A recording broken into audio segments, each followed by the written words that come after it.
Aluminium phosphide খাইলে কেউ কোনোদিন বাঁচে না। হাজারে একজন।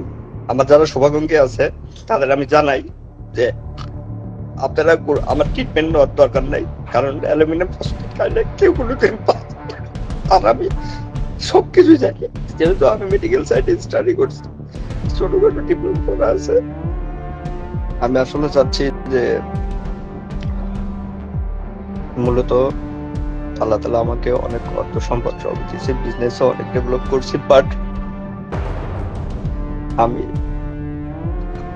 আমি দুইজন মানুষকে মুক্ত করে দিয়ে গেলাম, দুইটা ফ্যামিলিকে।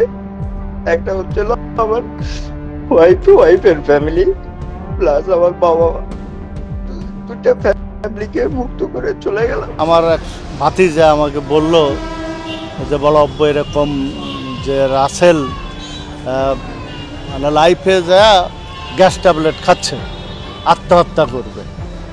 তারপরে আমি যাই, সেখানে যাই, আমার পাড়ার সম্পর্কে ভাগনা হয়, যাই, যাওয়ার পরে মানে ওকে সে বাসার থেকে বের করা হয়, তাই গ্যাস ট্যাবলেট খাচ্ছে, মানে লালা পড়তেছে, হাসপাতালে পাঠায়।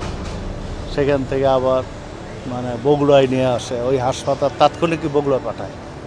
অবস্থা খুব খারাপ দেখার পরে জিয়া মেডিকেলে তাকে স্থানান্তর করা হয়। জিয়া মেডিকেলে আসার পরে সে মারা যায়।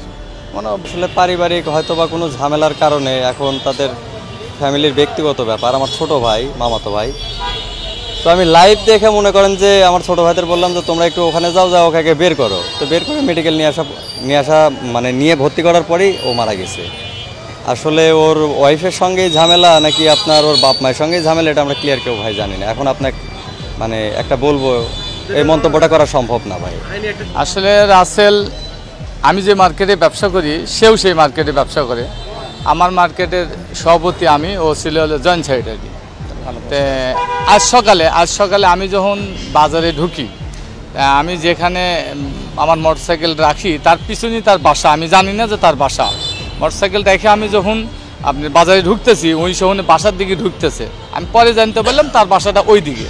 হ্যাঁ, তো আমার সাথে সালাম কালাম হলো। আমি দেখলাম আমার মতো একটা সাদা গেঞ্জি পরে আসতেছে, আমাকে সালাম দিল, আমি সালাম নিলাম। নেওয়ার পরে যা আমার ওর দোকানের সামনে দিয়ে আমার দোকানে যেতে হয়, ওর দোকানটা বন্ধ দেখলাম। আমার দোকানে যায় আমি মোটামুটি দোকান দেখে আমি আমার বাসায় চলে আসি। বাসায় চলে আসার পরে আমার কর্মচারী ফোন করলো যে এই যে লাইভে যায় আপনি গ্যাস ট্যাবলেট খাচ্ছে, তো জিয়া মেডিকেলে নিয়ে যাচ্ছে। তখন তাহলে কারা কারা আছে বলে, আমাদের মার্কেটের কেউ নাই, আত্মীয় স্বজন সবাই আছে, নিয়ে গেছে।